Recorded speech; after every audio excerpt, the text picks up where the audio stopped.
हा जिल्हा बीड जिल्हा मुंडे साहेबांच्या गोपीनाथ मुंडे साहेबांच्या नावाने ओळखला जातो. परंतु आश्चर्य वाटते की बहुजन मुलाची हत्या होते निर्गुणपणे, तरीसुद्धा पंकजताई शांत.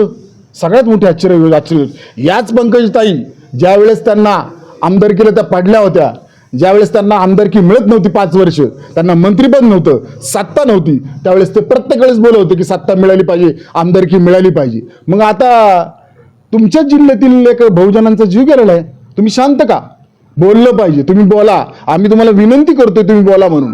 तुमचे या प्रकरणामध्ये कुठलेही लागेबंदी असू द्या, कुणाचे कुठले, परंतु तुम्ही बोला, हे आमची तुम्हाला विनंती आहे.